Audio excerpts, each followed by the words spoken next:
We're going to be making the ferrous sulfate indigo vat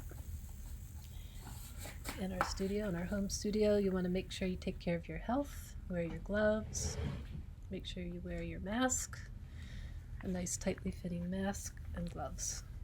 You can also line your table with damp paper towels to keep the dye particles and chemicals from flying around. They'll be attracted to the moisture in the paper towels as an extra precaution. You're going to want to boil 2 liters of water on your electric burner or your stock pot or electric tea kettle and have that ready to go. You want to bring that to a boil. And then in the meantime, we're going to start measuring the chemicals one at a time. So we're going to start with synthetic indigo powder. The second one we're going to measure is ferrous sulfate. And the third one is calcium hydroxide. We'll start with indigo. This is synthetic indigo from Pro Chemical and Dye. It's exactly like natural indigo. It's just made chemically. It's 100% indigo. We're going to use 3 level spoonfuls of the indigo powder, and that's equivalent to approximately 6 grams. So the ratio is 2 liters of water and 6 grams of indigo. But in our case, we're using 3 level spoonfuls.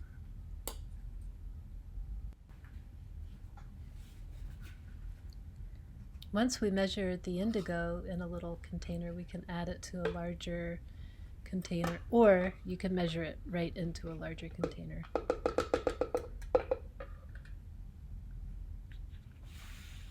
Again, indigo does not dissolve in water, but we do want to make it into a suspension. So we're just going to add some of the boiling water right to the indigo powder, and this way it gets wet and it will incorporate into the vat better than just adding the dry powder right directly to the vat. We want to make it into a suspension first. So you can see the blue powder sort of like sticks to the side of the vessel. It sticks to everything. It will get all over everything. So take your time and try not to spill it. It's really hard to clean up. I'm going to add this right to the hot water that has been boiled. We turn it off, so we just keep it hot. You want to do this whole process right away while the water's hot. Hot water has less oxygen in it. And the whole objective of making a vat dye and making the indigo is removing the oxygen. These dirty dishes will clean up with soap and water, so we'll do that later. The next step is going to be measuring the reduction agent, and that is ferrous sulfate, iron.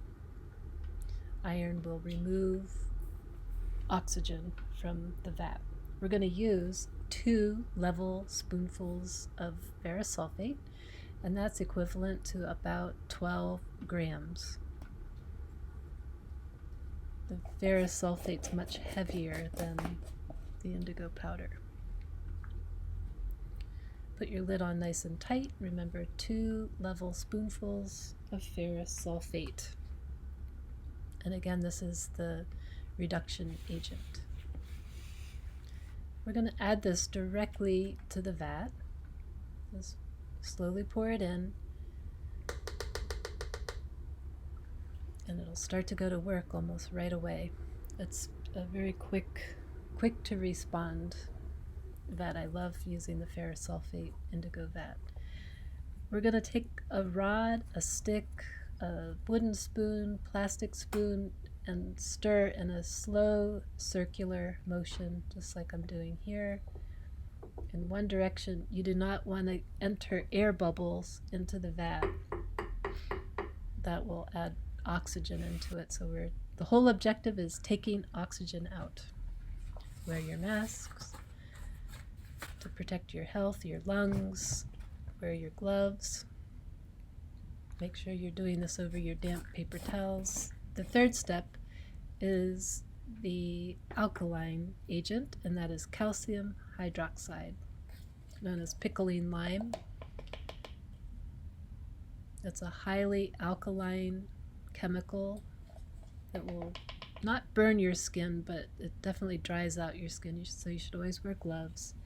It has a pH of about 13 or higher, and pH is measured by using the litmus papers, which we don't have here, and it's a handy thing to have, so you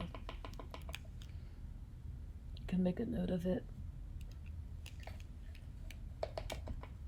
Again, you're going to use 6 level spoonfuls of calcium hydroxide, and that's equivalent to 18 grams. 6 level teaspoons of calcium hydroxide.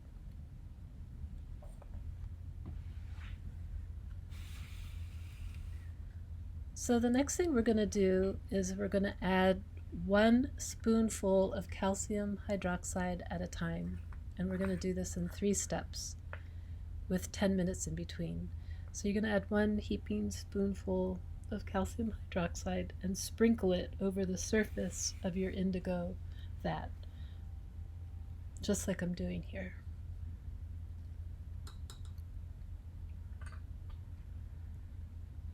And then you're going to stir it in that slow circular motion to encourage the powdery calcium hydroxide to get wet and sink and incorporate into the vat. And the chemistry will start to go to work. The alkalinity is being raised.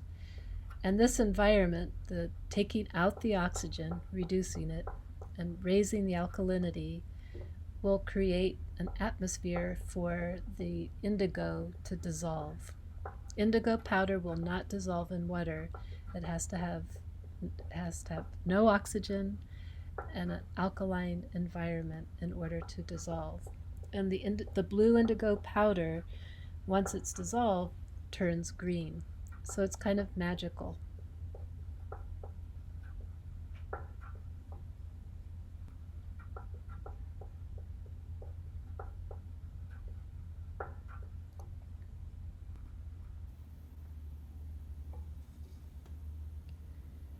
After you've added all of your calcium hydroxide in 3 steps with 10 minutes in between, it's going to look something like this. You'll have an iridescent blue surface where the air is constantly hitting and oxidizing and turning the surface of the indigo blue, while underneath it'll be kind of an electric green color. When you stir it and stop the rod, you'll collect these beautiful little frothy bits, and that's called the indigo flower.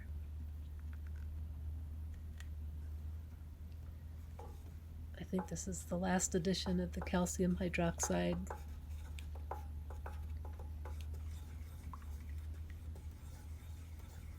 So this has been about 30 minutes to 40 minutes, so you can see that it's really starting to reduce. And the indigo is dissolving. And you can almost use the indigo vat within a couple of hours. It's best to let it rest overnight and then use it the next day to let all the chemistry kind of go to work. But if you're in a hurry or curious, or want to test one of your samples out, you can certainly dip it and dye it within a few hours. So once your vat has all of its calcium hydroxide and it's cooled off, you can add it into your designated vessel. Maybe it's a jar, or in my case I found a plastic garbage can liner that was tall and skinny and had a good diameter and good depth, and I didn't have to go out and buy something, so I was very excited to find this. I'm going to transfer the indigo right in there, and then we're going to cover it up with a lid. In my case, I'm going to cover it with a plastic bowl, and that's going to keep it protected from air constantly hitting it. But you can see the beautiful frothy indigo flower on top, and that's how we make our indigo vat.